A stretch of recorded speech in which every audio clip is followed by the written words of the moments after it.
Dans la méthode scientifique, il existe deux sortes de probabilités différentes. Elles ne mesurent pas du tout les mêmes choses. C'est là, à mon avis, source de beaucoup de confusion parmi les chercheurs qui veulent utiliser la méthode scientifique. En vérité, il existe même, du coup, deux méthodes statistiques très différentes, selon si on cherche à mesurer les probabilités d'une sorte ou de l'autre sorte. Ce sont carrément deux façons de penser différentes, qui cherchent toutes les deux à essayer de se faire une opinion sur le fonctionnement de la nature, sur la composition de la réalité, mais qui utilisent deux logiques distinctes. Et du coup, il existe deux clans chez les scientifiques, deux communautés qui ont du mal à se comprendre et qui argumentent depuis des siècles sur la meilleure façon de faire. Pour vous faire ressentir la différence entre ces deux logiques différentes, je vous propose deux petits exercices pratiques. Imaginons que je pose devant vous ces 5 dés de jeu de rôle, avec 4, 6, 8, 12 et 20 faces numérotées. Nous exprimerons toujours les probabilités en pourcentage, en arrondissant bien sûr, on n'est pas à une vache près.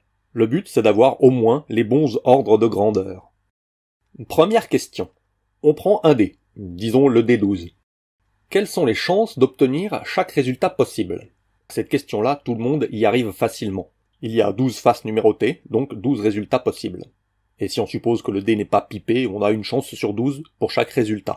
1 divisé par 12, ça fait 8,3% pour chaque face.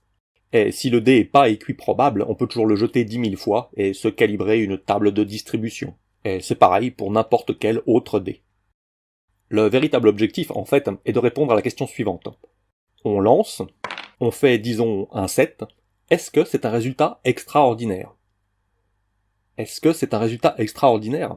À cette question, le statisticien fréquentiste répondra que ça dépend ce que l'on appelle extraordinaire, qu'il faut d'abord se définir un seuil qui sera la frontière entre l'ordinaire et l'extraordinaire. Disons par exemple un seuil à 1%. Là, j'avais 8,3% de chance de faire un 7, donc non, c'est pas extraordinaire. Il n'y a pas de quoi remettre en doute le maître de jeu. Par contre, s'il commence à tirer des 7 à la chaîne, disons 10 fois de suite, je vais commencer à me poser des questions. 1/12 puissance 10, ça fait une chance sur 6 milliards. Est-ce que le dé est pas pipé? Est-ce que le maître de jeu tire vraiment quelque chose derrière son paravent, ou bien il dit juste ce qu'il arrange?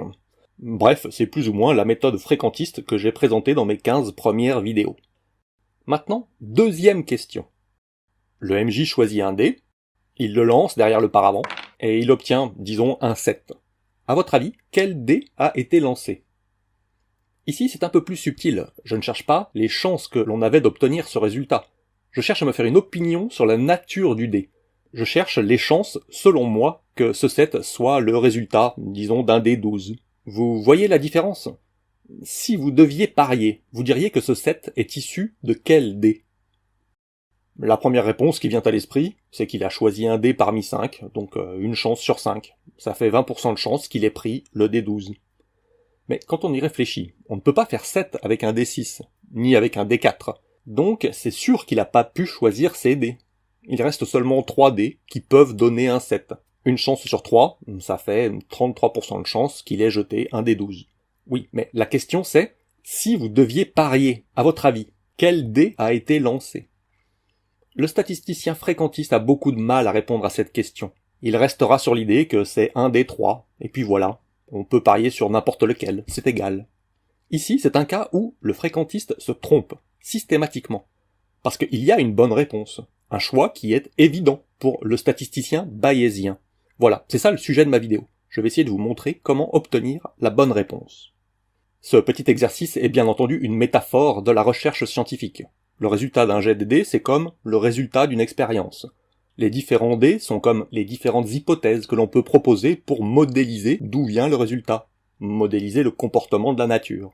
Et l'écran du maître de jeu est cette frontière très philosophique entre le monde de nos perceptions et la réalité vraie, inaccessible. Et ça a un rapport direct avec la pensée critique, parce que ça détermine les fondements même de la prise de décision, dont on a besoin pour décider si oui ou non on va croire en telle ou telle hypothèse sur la nature. Est-ce que je dois croire aux fantômes, à l'existence du monstre du Loch Ness? Qui a construit les pyramides? Est-ce qu'il y a du glyphosate dans mes céréales du matin? Est-ce que c'est dangereux? Est-ce que je dois changer de marque? Et même plus largement, dans la vie quotidienne, quel resto dois-je choisir pour ce soir? Pour toutes ces questions, la méthode bayésienne offre une méthode de prise de décision différente de la méthode fréquentiste. qui est la méthode très largement majoritaire dans la recherche scientifique, et même à tous les niveaux. En tout cas, penser de façon bayésienne n'a pas changé que ma façon d'aborder les phénomènes paranormaux. Ça a aussi changé ma façon de voir le monde au quotidien, et même ma façon de communiquer. C'est ce que je vais essayer de partager avec vous ici. Déjà, le bayésianisme tire son nom de la formule de Bayes, et elle-même tire son nom de Thomas Bayes, qui s'est intéressé aux probabilités dans l'évaluation des risques. Pour lui, c'était juste un théorème mathématique, une relation un peu triviale, et pas très intéressante. Il l'a même pas publié, et cette formule a été retrouvée, plus tard, dans ses écrits perso, de façon posthume. Et c'est vrai que la formule est très simple. Ne vous laissez pas impressionner par la notation, hein. C'est une relation assez évidente, si on fait un diagramme en patate. Elle dit juste que si dans un certain échantillon, il y a une certaine proportion d'éléments qui ont la propriété A, et une autre proportion d'éléments qui ont la propriété B, on peut calculer la proportion des éléments qui ont les deux propriétés à la fois ainsi. On prend le pourcentage des éléments qui sont A, et on multiplie par le pourcentage de ceux qui sont B parmi ceux qui sont déjà A. Et puis on peut faire aussi l'inverse. On prend le pourcentage des éléments qui sont B, et on multiplie par le pourcentage de ceux qui sont A parmi ceux qui sont déjà B. Du coup, on a cette égalité. Voilà. C'est pas ouf. En vérité, c'est plutôt Pierre-Simon Laplace qui, quelques années plus tard, a compris le véritable intérêt de cette égalité. En effet, en la réécrivant plutôt ainsi, il remarque qu'elle peut servir à retourner les probabilités conditionnelles, c'est-à-dire trouver la probabilité de B sachant A à partir de la probabilité de A sachant B. Et ça, c'est fondamental. Avant lui, on ne pouvait que calculer les probabilités des événements si on en connaît la cause. Et le titre de son livre, lui, c'est « Mémoire sur la probabilité des causes par les événements ». Il appelait ça les probabilités inverses. Ça a donc plein d'applications dans la théorie de la connaissance. Certains appellent même cette égalité la formule du savoir. À raison, je vous conseille l'excellent livre de Lê Nguyen, qui a largement inspiré ma vidéo. En fait, notre cerveau a toujours du mal avec ces deux sortes de probabilités. Ça, c'est la probabilité d'avoir un résultat X dans le cadre d'une certaine hypothèse H. C'est la vraisemblance du résultat. Alors que ça, c'est la probabilité que mon hypothèse H soit vraie au vu des résultats obtenus X. C'est la plausibilité de mon hypothèse. Ces plausibilités permettent aux bayésiens d'évaluer les niveaux de crédibilité de chaque hypothèse. Par exemple, qu'est-ce que c'est que ce bruit? C'est le fantôme qui hante ma maison? J'y crois à 2%. C'est le plancher qui craque à cause de la fraîcheur de la nuit? J'y crois à 32%. C'est juste mon chat qui explore le grenier? J'y crois à 66%. Ici, on ne rejette aucune hypothèse. On les évalue. On les compare. Les statisticiens fréquentistes, eux, se refusent à raisonner en termes de plausibilité des hypothèses. Leur idée, c'est de proposer une seule hypothèse, et de dire que si dans le cadre de cette hypothèse, le résultat d'une expérience est vraiment trop invraisemblable, alors on peut rejeter l'hypothèse. C'est-à-dire qu'on peut considérer qu'elle doit être fausse. Cette méthode de rejet d'hypothèse est aujourd'hui la norme dans la recherche scientifique, pour une expérience physique ou l'évaluation d'une thérapie, ou la mesure de la nocivité de tel ou tel produit sur le corps ou sur l'environnement. Une étude publiée dans une revue scientifique a pour objectif de tester une hypothèse, en calculant la vraisemblance de ses résultats. C'est la fameuse valeur P. Et les chercheurs en concluent s'ils rejettent l'hypothèse testée ou pas. La méthode fréquentiste est la plus utilisée depuis un siècle. Elle a été proposée par quelques statisticiens dans les années 30 qui n'aimaient pas du tout le concept de probabilité inverse. Ils trouvaient ça, 1. Beaucoup trop complexe à calculer, et 2. Beaucoup trop subjectif. Et je suis d'accord avec ces deux points. Oui, calculer les valeurs de ces plausibilités, c'est plus compliqué. En particulier parce qu'on est obligé de calculer la vraisemblance de chacune des hypothèses, et pas une seule, pour pouvoir les comparer. Et pour certaines hypothèses, c'est de toute façon pas possible de le faire de façon quantitative. Et oui, pour calculer cette probabilité inverse, il y a un terme qui est forcément un peu subjectif, celui-là, là. Il signifie qu'il est nécessaire d'avoir déjà une opinion a priori sur l'hypothèse avant même de l'avoir testée. Pourtant, je trouve ça très dommage d'avoir complètement laissé tomber la méthode bayésienne pendant un siècle, car, selon moi, ces deux points ne sont pas des défauts. De 1, cette difficulté est juste mathématique. Elle ne doit pas cacher son incroyable simplicité conceptuelle. Et puis, tout est numérique maintenant. On ne va pas poser les opérations à la main de toute façon. Mon appli me calcule ces intégrales en un millionième de seconde.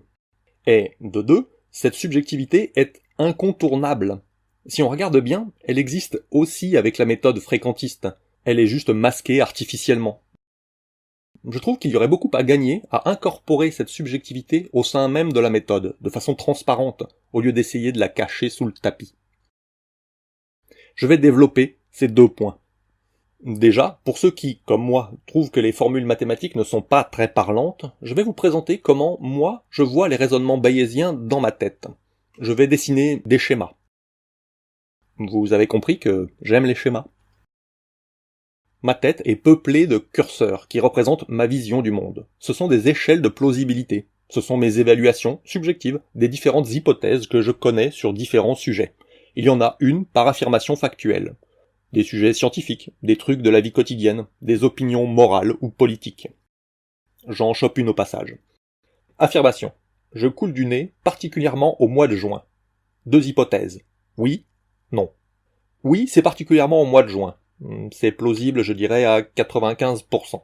Putain, je sais pas si vous entendez comment j'ai le débouché, mais ça fait quasiment 6 années de suite que c'est la misère.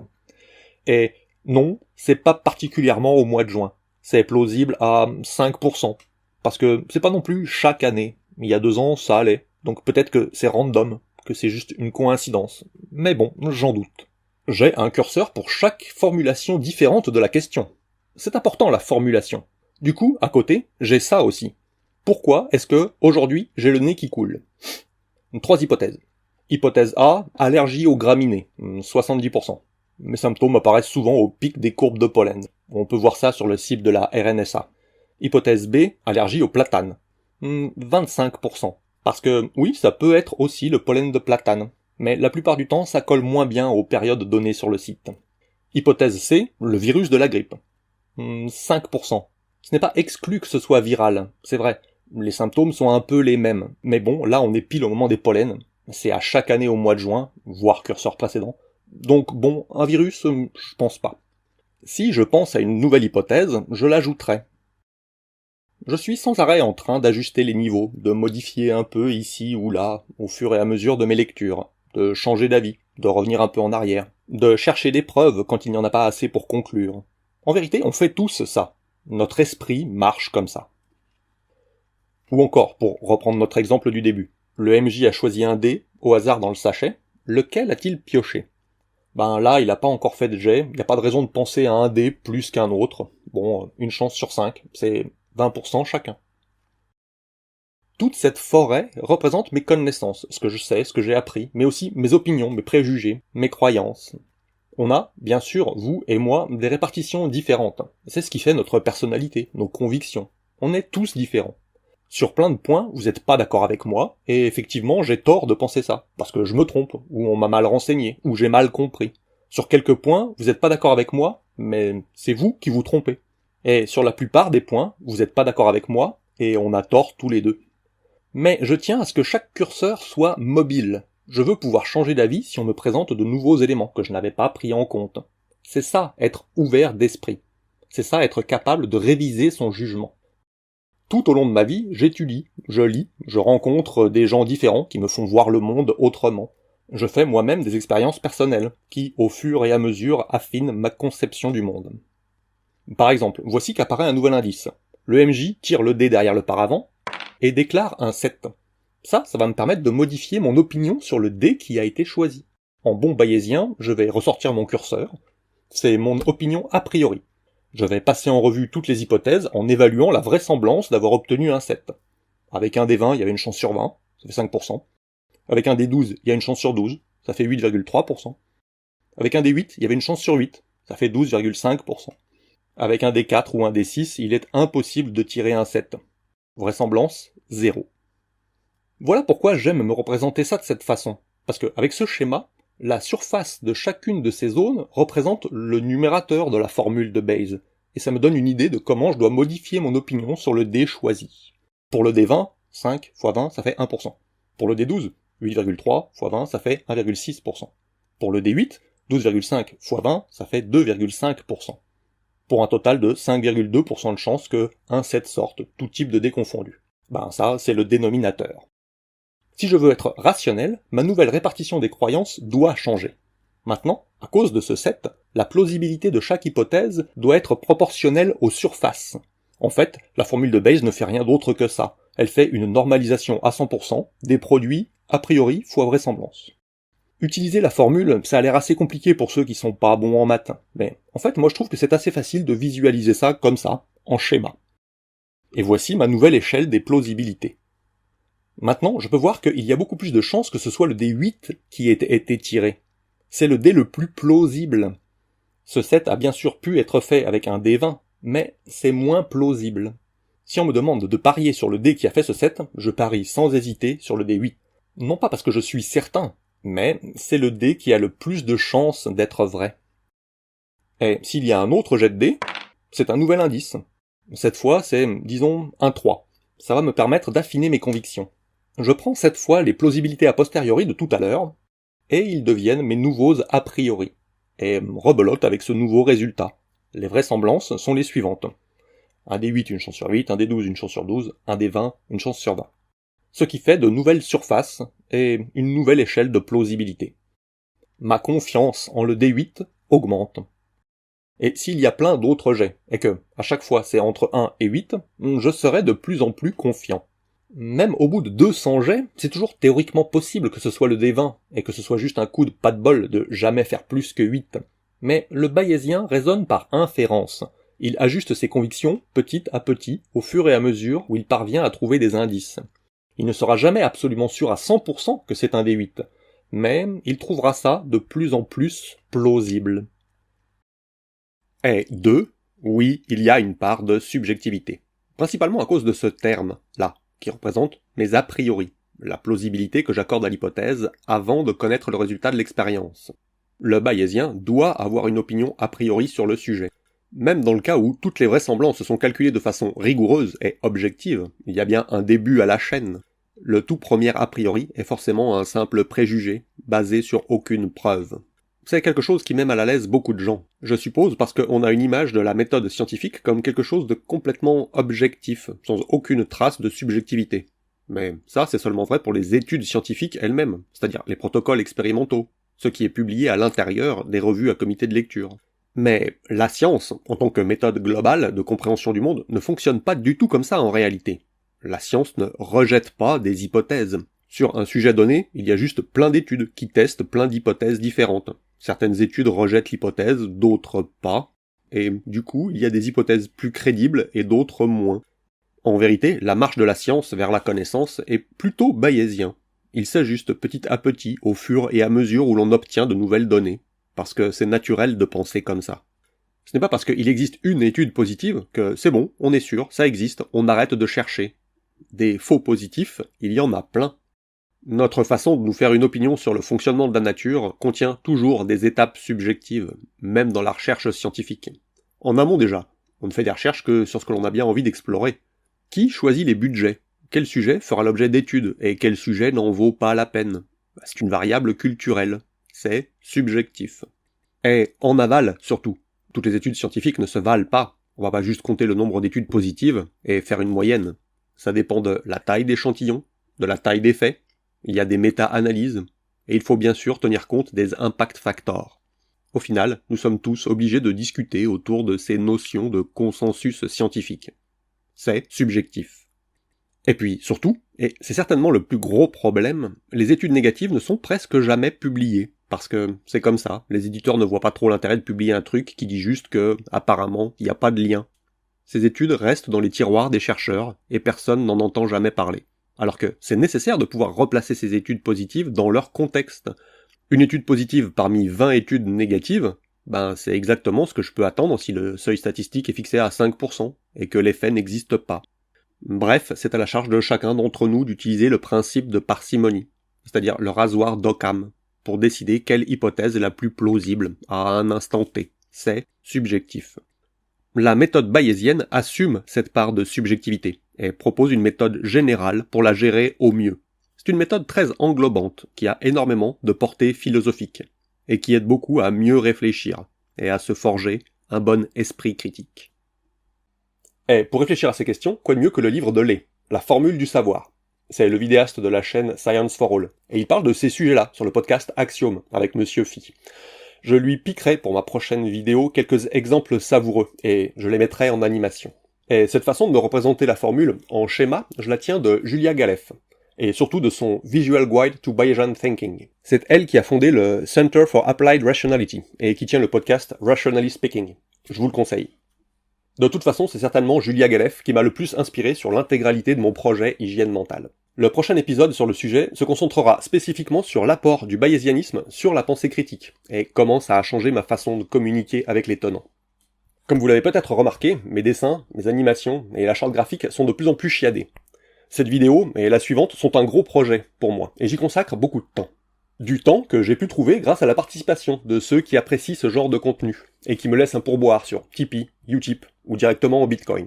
Depuis quelques mois, ces pourboires représentent l'équivalent d'un petit mi-temps. Et du coup, à partir de maintenant, je vais arrêter de considérer que ce projet est pour moi juste un passe-temps. Jusqu'ici, je faisais ces vidéos sur mon temps libre, de façon bénévole, quand mon travail ou ma famille exigeante me laissait un peu de temps. À partir de maintenant, je vais abandonner une partie de mes activités pro pour me consacrer sérieusement à ce projet. À mi-temps. Ou plus exactement, en proportion de vos contributions. Mes vidéos ne sont pas monétisées, bien sûr. La publicité est le premier lavage de cerveau à éviter pour conserver une bonne hygiène mentale. Mes vidéos sont en licence libre, Creative Commons, c'est-à-dire qu'elles sont utilisables librement pour toute utilisation non commerciale. Mes vidéos sont faites avec des logiciels libres. Les dessins avec GIMP, j'utilise beaucoup ma palette graphique. Les schémas 3D avec Blender. Et oui, mon logo n'est pas dessiné à l'encre, en vérité c'est une modélisation 3D avec un rendu un peu sketchy pour lui donner une apparence dessinée. Le schéma bayésien, je l'ai codé directement avec GeoGebra. C'est un logiciel libre et utilisable directement en ligne. Mes vidéos sont diffusées sur une plateforme libre, Peertube, sur l'instance skepticon.fr. C'est encore une plateforme en version bêta, mais l'équipe de codeurs, libristes qui travaillent dessus va en faire un outil formidable, indépendant des GAFAM et respectueux de vos données personnelles. Je continue bien sûr à les mettre en ligne aussi sur YouTube, Dailymotion, Facebook et RuTube. Donc je ne suis pas un YouTuber. Mais apparemment, maintenant, je suis vidéaste.